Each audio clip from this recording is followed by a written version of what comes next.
Olá, bem-vindos mais uma vez. Como sabem, além de stand-up comedian, sou também colecionador de jogos. E hoje é um dia, digamos, especial porque vamos falar da consola mais vendida de sempre. Só também para relembrar que também tenho Patreon, não é? Em patreon.com/JoãoRicardoSantos. Foi a malta do Patreon que votou na consola deste episódio. E agora vamos a isso. A grande maioria recorda com saudade. Alguns ainda têm em casa, outros até ainda usam. E não estamos a falar de nenhuma ex-namorada, estamos a falar da enorme PlayStation 2. E pronto, eu não tenho que te dizer como é que isto funciona, só tens de ficar aí quietinho e sossegadinho.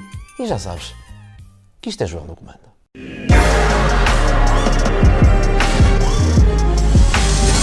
Estamos no ano 2000, o novo milénio e na sexta geração de console. E vocês perguntam, tem a sexta geração? Como assim sexta geração? Sim, a primeira geração tinha este aspecto. Para ter uma ideia, o Tony Carreira tinha apenas 9 anos. Na segunda geração, as consolas tiveram a isto, digo o caralho, tal como falei no vídeo da primeira Nintendo, falei sobre a famosa crise dos videojogos. Entretanto, nasci em plena terceira geração, tínhamos as marcas que já conhecemos hoje mais ou menos bem, estamos a falar da Sega e da Nintendo. Quarta geração continuou com Super Nintendo e Sega Mega Drive. Na quinta geração estamos a falar da Nintendo 64, da Sega Saturn e agora sim, da primeira PlayStation. Chegamos então à sexta geração, a era dos 128 bits. Com a Dreamcast, a PS2, a GameCube e a Xbox. Bora falar sobre a PlayStation 2? Bora.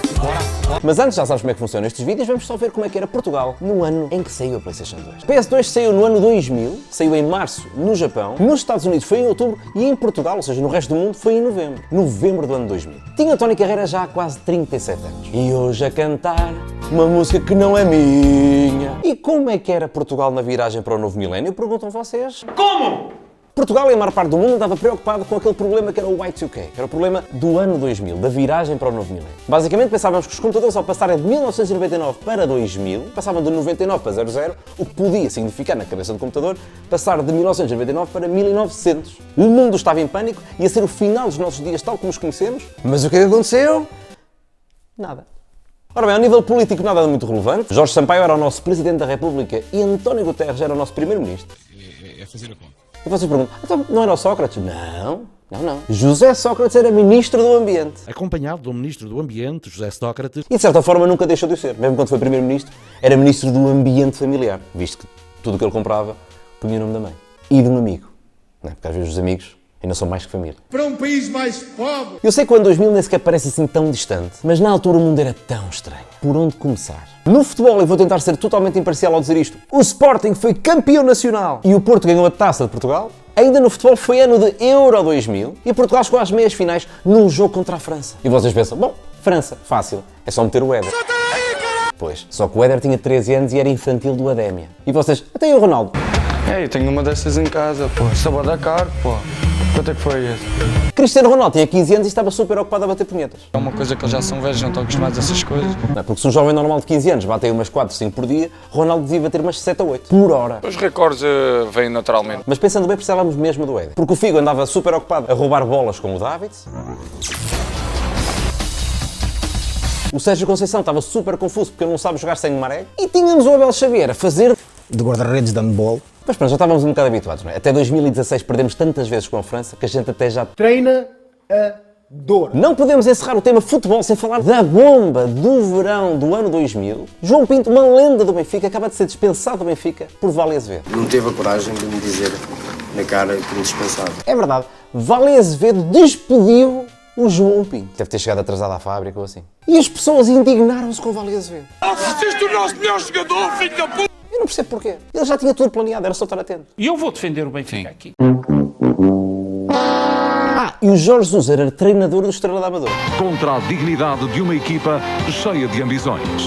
Achei que deviam saber. Mas a grande magia do ano 2000 aconteceu essencialmente na televisão portuguesa. Além de anúncios incrivelmente nostálgicos, como por exemplo o da Nestlé, o anúncio do Chipical.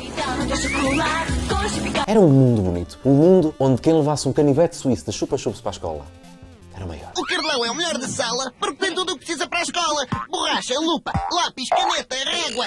Um mundo onde não havia smartphones com jogos. Por isso era super difícil entreter os filhos durante uma viagem, por exemplo. Pode ser difícil divertir os seus filhos em grandes viagens. A não ser que eles tivessem os jogos de viagem da MB. Se quer fazer quilómetros de sorrisos, agora em tamanho reduzido. Nesse caso aí já podias jogar, divertir-te e quem sabe até matar a tua própria mãe. Aquele é o meu filho, do BPI direto. Lembra-se de saber o saldo. Sim, sim, aquele ali é PP Rapazote. Como é óbvio, fazia um anúncio do BPI Net. Ele é claramente a pessoa ideal para nos ensinar a mexer com cartões. Terá que utilizar um terminal multibanco, mas pode comprar o que quiser. Por exemplo, se quiser comprar droga. Mas para mim, o melhor anúncio do ano e um dos melhores de sempre era este. Bimbo! Com muito gosto! Até dá para fazer brincadeira. Oh. Paneleiro! Com muito gosto! Ainda assim vou guardar o anúncio da Bimbo comigo, que é para usar sempre que eu tiver necessitado. Estreava também no ano 2000 Super Pai. Não é? Foi a única vez que o Luís Esparteiro não fez de agricultor. E também no ano 2000 a SIC espetava a maior peta de sempre. Portugal adota o DOT. Ora bem, a ver se não se entendemos. O DOT era um objeto que tu enviavas para a SIC para ganhar prémios. Simples. Mas antes, e aqui é que eu... tinhas de o colar no canto superior da televisão. Quando aparecer esta luzinha vermelha, cola ao ecrã da SIC. E se mudasses de canal, estava estragado. Se mudares de canal mesmo nos intervalos, eu fico estragado e tu não ganhas prémio. Eu não sei quanto a vocês, mas isto... Isto tresando à moscambilha. Além disso, a SIC, que era super líder da audiência, foi-lhe proposto um programa que a SIC rejeitou. Eu já não vi uma manobra de gestão tão ruinosa como quando o Sporting vendeu o base de odds e foi buscar o Rezé. O primeiro Big Brother foi a grande aposta da TV e apresentou Portugal ao mundo dos reality shows. Ficamos a conhecer Zé Maria, Telmo, Marco, Célia, Marta, Sónia, Susana, por aí fora. E acontecia tanta coisa naquela casa que nós não estávamos na altura, era a primeira, nós não estávamos preparados para uma coisa daquela. Havia discussões. E cá aí palhaços, pá, que falam. Que inspiraram toda uma geração. Ei, palhaços, pá! Falam! Violência. Bimbo! Não faças isso. Próxima vez que tu digas isso, rapariga, eu parto toda. Enfim, grande ano 2000 e grande TVI. A TVI também tinha o Hit Hit, programa cujo vencedor era um ilustre desconhecido chamado Fernando Rocha. Não, estás-me a enrolar. Na música, nada de especial. Portugal nem sequer participou na Eurovisão nesse ano. Porque a única música que batia, mas batia a sério, era o genérico do programa da SIC, chamado... Tentem agora continuar a vossa vida e tirar esta música da cabeça. Que isto fica colado aqui. Furor era uma espécie de programa Moisés, só que em vez de dividir o Mar Vermelho, dividia um mar de parolice. 150 mulheres para um lado, 150 homens para o outro. 5 famosos de cada lado e era só deixar o programa fluir. E dava também excelentes momentos de televisão, como por exemplo este. Gajas a cantar que nem bêbadas, com um monte de gajos a assobiar que mais parecia o estado de Alvalade a mandar o Varandas embora. Não é? Se eu bem percebi, este programa era uma espécie de Macarena permanente.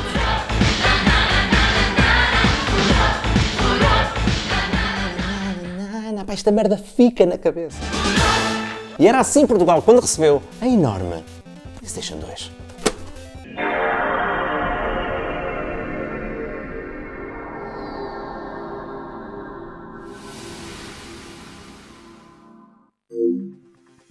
E sabias que o número de torres da entrada variava consoante o número de gravações que tinhas no cartão de memória? Pois era, quando tinhas o cartão vazio, era assim. E quando tinhas o cartão cheio, era assim. A PlayStation 2 já tinha sido pensada quando ainda a PlayStation 1 estava a dar os primeiros passos. A Sony percebeu, então espera lá, isto de fazer consolas dá dinheiro para morrer. E começaram a preparar a próxima consola. Apesar de toda essa antecedência, quem chegou primeiro à 6ª geração de consolas foi a Sega. Depois do fiasco que foi a Sega Saturn, a Sega apostou as fichas todas na magnífica Dreamcast. A Dreamcast vai ter o seu vídeo aqui no meu canal, mas era uma enorme consola. Eu lembro-me de jogar na Dreamcast e ficar maravilhado com aqueles gráficos. E tinha jogos incríveis como Crazy Taxi, Sonic Adventure, Jet Set Radio ou Shenmue. Já tinha acesso à internet com um modem incorporado, mas deu merda. E uma das razões foi que a Dreamcast era tão fácil de piratear que através de um CD de arranque, e às vezes nem sequer era preciso, era só gravar o CD. E segue! A Dreamcast saía então no dia 9 de setembro de 1999 e esquece, não é? Depois do sucesso da PlayStation 1, toda a gente estava à espera da PlayStation 2. Para ter uma pequena noção, a PlayStation saiu no Japão em março do ano 2000 e vendeu 600 mil unidades no primeiro dia. E até o final do mês de março, só num mês, só no Japão, vendeu 1,4 milhões de consolas. A Sony nem sequer estava a conseguir dar vazão aos pedidos. Perante este cenário, eu até já estou a imaginar a Sega. Epá, não havia hipótese. A PlayStation 2 era realmente a melhor consola da geração. Porque tinha tudo. Além dos fãs que vinham da PlayStation 1, dos jogos incríveis que estavam anunciados, a PlayStation 2 tinha adotado como suporte para os seus jogos o DVD, que dava para jogar e também para ver os filmes em DVD. Ou seja, muitos adultos compraram a PlayStation 2 porque ficavam com uma consola e, ao mesmo tempo, um leitor de DVDs na sua sala. E muitos filhos convenceram os seus pais naquela do ó pai, isto até dá para tu ver filmes em DVD, e o pai, pumbas, comprava a PlayStation 2 para o filho. Tudo apontava para o sucesso e o design do bicho é bem futurista, não é? Era a primeira consola que conseguias colocar em pé, já. Não, estava tudo muito bem pensado e ainda tinha mais um fator a seu favor. Além dos jogos, a cena de dar a DVDs, do seu design e naturalmente dos gráficos, a PlayStation 2 era completamente retrocompatível. Ou seja, tudo o que era da PlayStation 1 funcionava na PlayStation 2. Estamos a falar dos jogos, dos comandos e até dos cartões de memória. Um ano mais tarde juntou-se à festa a Nintendo com a GameCube. Pá, sem dúvida que a Nintendo dava meia perdida. Já tinha perdido a liderança para a Sony com a Nintendo 64, numa geração em que foi a única que manteve as cassetes, e lançava agora a GameCube, numa espécie de lancheira, né? Que até tinha a pega, né? Para te levares à lancheira. E tal como a Nintendo 64 não tinha aceitado os CDs, a GameCube não aceitou os DVDs. Aliás, a Nintendo estava tão relutante a usar CDs, quando finalmente decidiu usar CDs, nós usamos CDs, mas vamos adquiri-los na Petit Patapon. Nesta geração, ao nível das vendas, só ficou à frente da Dreamcast. Apesar de ter jogos muito bons, como Super Mario Sunshine, Super Smash Bros., Zelda The Wind Waker, Luigi's Mansion. Epá, em comparação, a Nintendo 64 era fraquinho, era estranha. Eu até já estou a imaginar a Nintendo, ao ser ultrapassada pela Sony outra vez, epá, o que é que a Sony sabe mais do que eu? Só por ter estudado mais que eu? Em 2002, entra uma marca nova no business, a Microsoft, ou como dizemos em Portugal, a Microsoft. Eu sei que hoje é normal ver a Microsoft a dar-lhe força, mas na altura, ver os fabricantes do Windows XP a meterem-se no mundo das consolas e ver Tá boa. Porque ninguém estava à espera que eles viessem e vieram de facto muito bem preparados para isto. A Xbox tinha exclusivos muito bons. Tinha o Halo, Project Gotham, Forza Motorsport, que era concorrente direto ao Gran Turismo, e era um grande jogo. De toda a sexta geração, era a consola que tinha melhores características. Tinha no interior da consola um disco duro, ou seja, não precisavas de andar com cartões de memória. Notava-se era que era americana, tudo o que vem da América é grande. A consola é grande para caraças, o comando é grande para caraças. Mas a coisa correu bem. A Microsoft tinha determinado a bater de frente com a Sony e aconteceu, tanto é que ainda hoje batem de frente uma com a outra. Portanto, Sony, Microsoft e Nintendo foram os responsáveis pela morte definitiva da Sega e da Dreamcast. E, portanto, a Sega desistia completamente do mercado das consolas e virava-se definitivamente à produção de jogos. Ficamos então com os três grandes que temos hoje em dia. 3 é o dobro do e-mail, soldado Meirelles. Ora bem, para terem noção do salto gráfico que era da PlayStation 1 para a PlayStation 2, o Tomb Raider na PlayStation 1 era assim, e na 2 era assim. Para verem, até o Gran Turismo, que era o jogo com melhores gráficos na PlayStation 1, era assim, e na PlayStation 2 era assim. Já sei o que é que está a pensar. Às tantas isto é demasiado gráfico. No que diz respeito à pirataria, também conseguiram em relativamente pouco tempo piratear a PlayStation 2. Uns tinham o mesmo chip dentro da consola, outros, como eu, tinham uma coisa chamada Swap Magic. Um CD e um DVD que funcionava da seguinte forma. Metias estes CDs de arranque dentro da PlayStation, pegavas numa coisa destas, abrias a bandeja do DVD, tiravas o Swap Magic e... Segue! Bom, finalmente vamos àquilo que a PlayStation 2 tinha de melhor para oferecer. Os jogos. Eu sei que vai dar merda. Vou escolher aqui alguns destaques que de certeza vão ser polémicos. Claro que vai ser polémico. A PlayStation lançou mais de 3.800 jogos. É impossível escolher a meia dúzia e não ser polémico. Mas bom, já que vai ser para a porrada, então começa já com um dos jogos mais divertidos da PlayStation 2. O Red Card Soccer. Pá, simples. É um jogo de futebol onde podes livremente andar à porrada. E já que falamos de futebol, é inevitável falar do PES e o PES que teve o maior salto de todos. Fala do PES 3. This is Peter Brackley. There might be a chance here. He centers it. Hits it well. Goal! O único jogo que trazia como capa o árbitro. Saiu para a PlayStation 2 o PES 2, o 3, o 4, o 5 e o 6. Saiu também em 2008, 2009, mas depois também saiu para a PlayStation 3, portanto não vale a pena. E todos recordamos no PES 6 aqueles tiros de pé esquerdo do Adriano.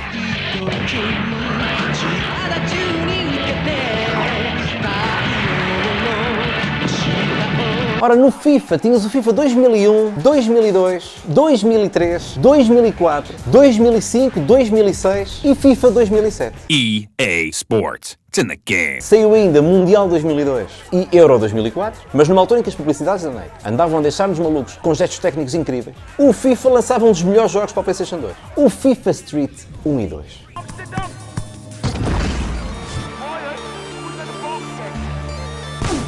Aquela jogabilidade é um bocado manhosa, mas eu lembro que na altura era divertido para caraças. O Buzz!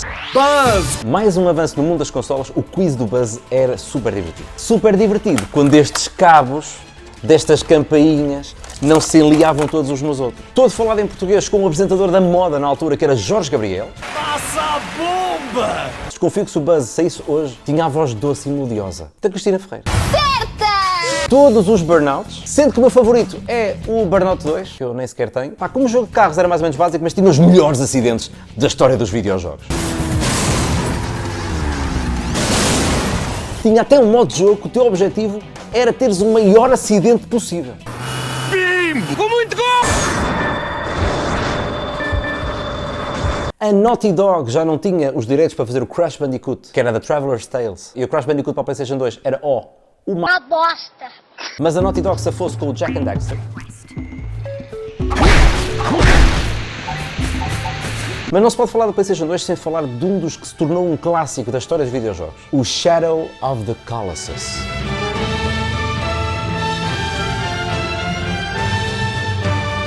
Até a caixa era toda catita, abrias assim. Era um jogo super inovador. Andavas a cavalo e para ressuscitarem a tua miúda fazias um pacto com os deuses, em que prometes aos deuses que vais destruir as 16 criaturas gigantes que assolam a região. Foi então também o início da franquia God of War. Pá, grande jogabilidade, grandes gráficos e era o início de uma aventura enorme que dura até hoje em dia. Epá, os jogos de Dragon Ball eram incríveis, todos.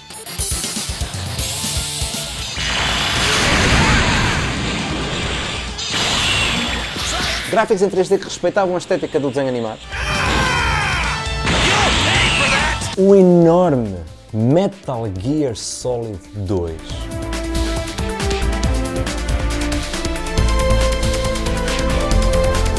Era a sequela direta de Metal Gear Solid 1. A malta ficou um bocado chateada, já não jogavas com o Snake, jogavas só naquela primeira missão, depois jogavas com o Raiden. The name of their leader is Solid Snake. The hero of Shadow Moses? Que para já não tinha aquela voz do Snake, mas, minha gente, a gente começava a jogar e esquecia tudo. Not a chance. Tem uma banda sonora tão boa, tem uma história tão inesquecível. Entras na cena e tens das melhores experiências na PlayStation 2. Saiu também o Metal Gear 3, que também rebentou tudo. Passava-se muito antes do primeiro Metal Gear Solid. Passava-se até, acho, antes do Metal Gear da Nintendo. E pronto, mais uma história incrível saída da cabeça do gênio Hideo Kojima, num jogo que, tal como o PES, era produzido pela Konami. Nós estamos quase a chegar ao fim e não podemos deixar de falar da franquia Need for Speed. Challenge everything. Que já era muito forte nas gerações anteriores, mas como dizem os brasileiros, arregaçava forte na PlayStation 2. Pá, o meu favorito, o Need for Speed Underground 2. Heads up with some runs for you. Bunch of losers gathering for some races. Com o sucesso do Fast and Furious, toda a gente andava maluca com alterar carros e ir Popicãos. Sim, sou eu o autor da música. Pá, o Underground 1 foi revolucionário, mas o 2... O 2 tinha tudo o que o 1 tinha e mais ainda. Desta vez andavas em mundo aberto, livremente pela cidade, e quando querias alterar o carro ou competir, tinhas mesmo que te deslocar ao sítio. E estava tudo aqui. A jogabilidade combinava realismo com arcade, para ser divertido. Tinha vários modos de jogo. Tinha, claro, o nitro, os carros. Tinha todos, aqueles que era preciso. E, aliás, desde o jogo de Pokémon, que não havia uma escolha tão difícil. Porque aqui não escolhias entre o Bulbasaur, o Squirtle e o Charmander, mas escolhias entre... Mas eu escolhia sempre o Civic do Aço. Popicãos. Naquele jogo só faltava um bom Fiat Punto. Pena é que depois só tínhamos o Fiat Punto no Most Wanted. Que com o Need for Speed Carbon acabava a contagem dos Need for Speeds para o PlayStation 2. Pronto, eu sei que também tinha o Hot Pursuit e também tinha o Pro Street, mas... malta. Opa, falar de Street Racing não se pode deixar de falar do grande Midnight Club. que era também um jogaço, mas o meu favorito era o Need for Speed. Venham aqui com o ponteiro, sempre a bater nos 50. Pronto, este é o jogo que puxa sempre mais pela PlayStation. Falamos do grande Gran Turismo, que na PS2 tinhas o 3 e um dos melhores Gran Turismos de sempre, o Gran Turismo 4.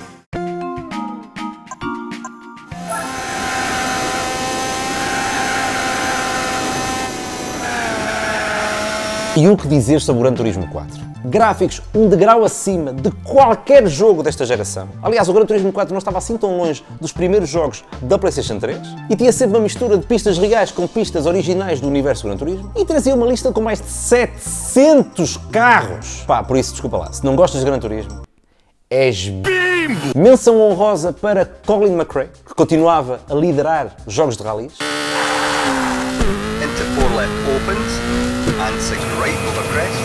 Com Colin McRae 3, 4 e Colin McRae 2005, embora eu só tenha o 4. Entretanto, em exclusivo para o Patreon, em patreon.com/JoãoRicardoSantos, vou falar daquele que para mim é o pior jogo da PlayStation 2. Mas que, curiosamente, ainda jogo de vez em quando.